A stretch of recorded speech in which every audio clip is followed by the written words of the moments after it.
Bienvenidos a esta secuencia del cine cubano, un encuentro semanal del cine y sus protagonistas.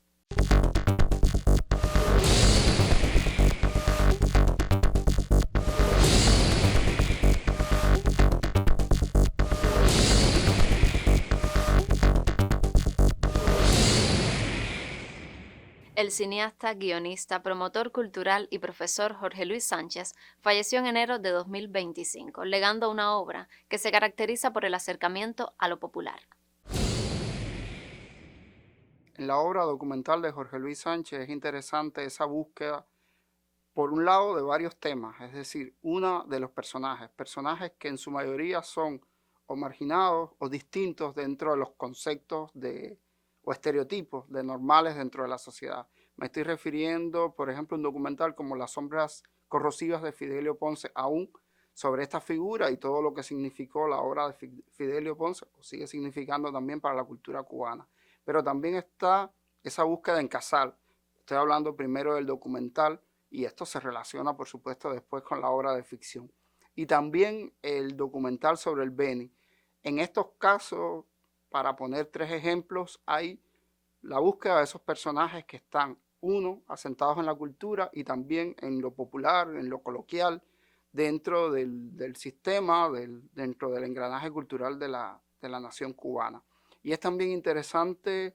los documentales referidos, por ejemplo, a los friki y el documental El Fanguito. El Fanguito es considerado, es uno de sus documentales más referidos, más mencionados, porque fue un documental premiado en muchísimos festivales, pero es un documental que rompe en el sentido de la década, en el sentido temporal a la hora de referir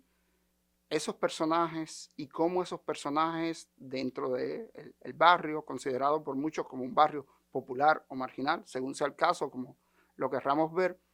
esos personajes que están intentando destacar o salir de ese espacio que en alguna medida es opresivo también, en alguna medida está marcado por esa propia singularidad dada desde su propio carácter popular. Y El Fanguito también es un documental que alcanzó contar desde una mirada muy incisiva cómo esos personajes están intentando alcanzar sueños. Yo decía hace un tiempo que el documental me recuerda un poco, me da quizás la esencia de Sweet Havana, cuando esos personajes están tratando de encontrar un sueño, de buscar un sueño, de perseguir un sueño. Y también así están los personajes que están retratados en el documental El Fanguito. Jorge Luis le gustaba también penetrar en esos personajes, penetrar en las historias ocultas de cada uno de esos personajes para intentar así atrapar, aprender todo lo que está relacionado con la vida de esas figuras a las cuales le dedicaba documentales. Son algunos de ellos. Hay también documentales históricos, como uno referido cuando el 50 aniversario de Licay en el 2009, Nunca será fácil la herejía, donde entrevista a varios cineastas, incluido Alfredo Guevara, para mencionar cuál había sido el movimiento, el legado que dejaba el ICAI para toda la cultura cubana, sobre todo a partir de los conflictos de intereses, los conflictos estéticos, intelectuales,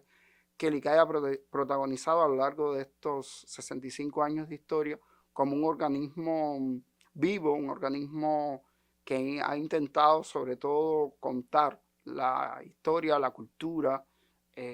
cubana a partir de la imagen audiovisual. Eso es en el caso de su búsqueda por un documental. Por un lado puede ser un documental reflexivo, un documental de observación o documentales creativos, pero en todo ello había una mirada muy peculiar de un cineasta que sabía lo que quería. En el caso de la ficción, Jorge Luis sí relaciona entonces algunos de estos conceptos. Y digo relaciona porque Buscando a Casal, el filme del 2019, tiene un antecedente, que es ese documental. Y el filme entonces logra mencionar o referir a Casal como ese poeta modernista, pero también imbricado en un ambiente de ensoñación, de búsqueda un poco fantasioso del poeta, cómo está trascendiendo su propio tiempo y la posteridad, porque más allá de sus libros de Nieve y otros, Casal alcanzó una voz muy peculiar dentro de la poesía cubana y el filme logra entonces acercarse a esa realidad, acercarse a su mundo, a qué estaba pasando en ese contexto para la vida de Casal. Como ya dije, es un filme bastante peculiar dentro de la historiografía del cine cubano. Yo sé que hay espectadores que quizás esperaban otra cosa de Casal o otra representación del poeta, pero siempre fue la pretensión del artista, en este caso de Jorge Luis, hacer una propia visión de Casal. Y en el Beni quizás es un filme más cercano a las raíces populares, porque el Beni es para todos la imagen, la representación de ese artista autodidacta y que alcanzó todo el éxito posible, además de una vida bastante peculiar, marcada por muchas cambiantes en toda su extensión, pero el Beni alcanza entonces la posibilidad de abordar la vida del músico a partir de sus relaciones familiares, personales, artísticas y cómo también esos conflictos van marcando la historia del músico.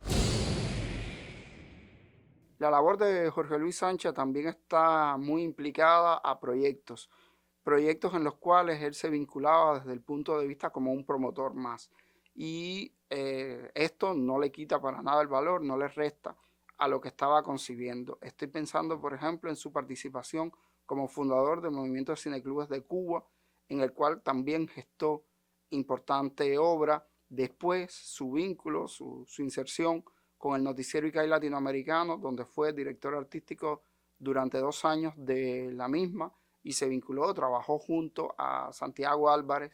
en esa construcción de ese gran proyecto del cine cubano y de la historia del cine documental en todo el continente, que es el noticiero ICAI latinoamericano, Memoria del Mundo por la UNESCO. Y también en años siguientes, sobre todo en 1987 aproximadamente, se vincula entonces y crea los talleres de creación dentro de la Asociación Hermanos Saiz, organización que después preside y desde la cual gesta un movimiento importante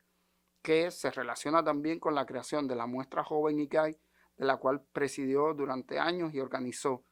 Y en todo ese trabajo como promotor estaba sobre todo impulsando la obra de los jóvenes, qué estaban haciendo los jóvenes, qué estaban discutiendo, qué estaban proponiendo.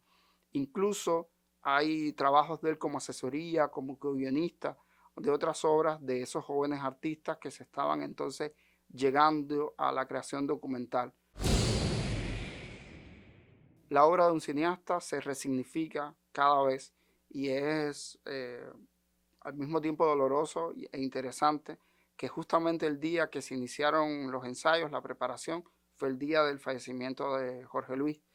Y esta coincidencia bastante complicada hace que se convierta a performance su película en una especie de testamento creativo, es decir, es lo último en el orden de la realización de su filmografía que dejará firmado. Es importante que en el mismo, para la concepción de la misma, Jorge Luis dejó indicaciones, anotaciones de cómo concebir los procesos, de cómo el trabajo de cada una de las especialidades para vincularla, sobre todo el trabajo de la dirección de fotografía a cargo de Rafael Solís, de cómo la dirección de actores, de cómo trabajar cada uno de estos aspectos para concebir la obra de la manera en que él la tenía pensada. Creo que nunca, como espectadores, nunca llegaremos a saber delimitar cómo sería la obra si hubiese sido concluida completamente por él o si quedara a partir de este esbozo o de este proyecto que lamentablemente no verá realizado el director Jorge Luis. De todas maneras, sí es importante destacar que el ciclo de vida de un director se revaloriza cada año con los nuevos espectadores, con las nuevas búsquedas que podemos hacer dentro de esa filmografía, encontrando detalles, encontrando guiños a la cultura cubana. Como ya dije, fue una de sus preocupaciones en el orden estético, pero también en el orden intelectual. Jorge Luis Sánchez es una figura esencial en el cine cubano contemporáneo. Destacó en su obra por la búsqueda de las esencias humanas y el análisis de temáticas en el cine, así como por la creación de espacios para promover la cultura. A su obra dedicamos las secuencias de hoy. Yo soy Daniela y nos volveremos a encontrar dentro de 7 días para seguir hablando de cine.